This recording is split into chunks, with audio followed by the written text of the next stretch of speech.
সকালবেলায় ছোট বড় আমরা সকলেই কিন্তু দৌড়ের উপরে থাকি। যারা অফিসে কাজ করে তারা অফিসে যাওয়ার জন্য ব্যস্ত হয়ে থাকে এবং ছোট বাচ্চারা স্কুলে যাওয়ার জন্য, আর তার সাথে বাড়ির গৃহিণী, কারণ তাকে তো রান্নাবান্না করতে হবে, সকালের নাস্তা তৈরি করে তাদেরকে দিতে হবে, এই জন্য কিন্তু অনেক বেশি তাড়াহুড়া হয়ে যায়। তো এই জন্য আমি এই তাড়াহুড়া কমাতেই ঝটপট দেশি পরোটা নিয়ে চলে আসলাম বাজার থেকে। আর এটাতে কিন্তু একদমই পরোটা বা রুটি তৈরি করার ঝামেলা থাকে না কষ্ট করে, আর সময় অনেকটাই বেঁচে যায়। তো এটা আমি 10 পিসের দেশি পরোটা নিয়ে আসছিলাম রেডিমেড একদম। এটা ডিপ ফ্রিজে রাখতে হয়, আর এটা যখন আমি ভেজে নেব ঠিক তখনই বের করে সাথে সাথে 2-3 মিনিটের মধ্যেই ভেজে নিতে হবে, তাহলে কিন্তু এগুলো আর নষ্ট হবে না। আর এই পরোটাগুলো খেতে কিন্তু অনেক বেশি মজাদার আর অনেক বেশি সফট থাকে। কিন্তু দেখা যায় যে অনেক পরোটা কিন্তু শক্ত হয়ে যায়, কিন্তু এই পরোটাগুলো কিন্তু একদমই শক্ত না, একদমই সফট থাকে অনেক সময় ধরে। আর এই পরোটাগুলো কিন্তু 2 মিনিট করে ভেজে নিতে হবে, এক একটা পাশে এক পিঠ হয়ে গেলে আরেক পিঠে আবার 2 মিনিট এরকম করে ভেজে নিতে হবে।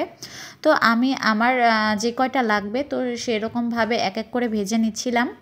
আর এই পরোটাগুলো কিন্তু বেশ মজাদারও খেতে, আর এইগুলো এই যে এরকমভাবে ফ্রোজেন করে রাখতে হয়। আর 2-3 মিনিটের বেশি কিন্তু বাহিরে রাখা যায় না, তাহলে কিন্তু এগুলো নষ্ট হয়ে যেতে পারে। তো চেষ্টা করবেন সাথে সাথে বের করে ভেজে নেওয়ার। আর এই পরোটাগুলো কিন্তু অনেক ধরনের পেয়ে যাবেন আপনারা, মানে বিভিন্ন ধরনের কোম্পানির রয়েছে। তো আপনাদের কাছে যেটা ভালো লাগবে আপনারা সেটাই নেবেন। আমি এটা নিয়ে এসেছিলাম ঝটপট দেশি পরোটা, এটাতে ছিল 10 পিসের, আর এটার দাম নিয়েছিল 170 টাকা। প্রতিটা পিসের দাম পড়েছিল 17 টাকা প্লাস, এরকম কিছুটা এসেছিল।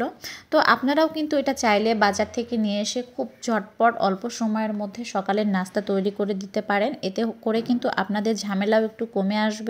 আর এই যে সকালে যখন বাচ্চারা বা আপনাদের সাহেবরা অফিসে যাবে, বাচ্চারা স্কুলে যাবে, তখন কিন্তু আপনারও এতটা টেনশন থাকবে না, জাস্ট ফ্রিজ থেকে বের করেই ভেজে নিতে পারবেন খুব অল্প সময়ের মধ্যে। আর আমি এদিকে পরোটাগুলো একটু লালচে করে ভেজে নিচ্ছিলাম, কারণ একটু মচমচে হলে খেতে বেশ ভালো লাগে। আর আমার সাহেবও মচমচে পরোটা খেতে বেশ পছন্দ করে। এই তো পরোটা ভাজা আমার শেষ। আর এদিকে আমি ডিমগুলো ভেজে নিলাম, আর এতে করে কিন্তু অনেক সময়ও বেঁচে গেল আমার, আর টেনশনও কিছুটা কমে গেল, আর পরিশ্রমটা কিন্তু কিছুটা কমে গেল। আপনারাও চাইলে কিন্তু এভাবে রেডিমেড পরোটা নিয়ে আসতে পারেন, যাতে করে আপনাদেরও সকালের সময়টা টেনশনে না যায় এবং ঝটপট তৈরি করতে পারেন সকালের নাস্তা। তো আজকের ভিডিওটা আপনাদের কাছে কেমন লাগলো অবশ্যই কিন্তু কমেন্ট করে জানাবেন। অনেক আপুরাই এটা জানেন, আর অনেক আপুরাই এটা হয়তো জানে না যে বাজারে রেডিমেড পরোটা পাওয়া যায়, তাদের জন্য কিন্তু এই ভিডিওটা অনেক উপকারে আসবে না জানা থাকলে। তো আজকের ভিডিওটা এই পর্যন্তই। সবাই ভালো থাকবেন, সুস্থ থাকবেন, আর হ্যাঁ, ভিডিওটা কেমন লেগেছে অবশ্যই কিন্তু কমেন্ট করে জানাবেন। আর দেখা হবে নেক্সট ভিডিওতে, সেই পর্যন্তই সবাই ভালো থাকবেন, সুস্থ থাকবেন। আল্লাহ হাফেজ।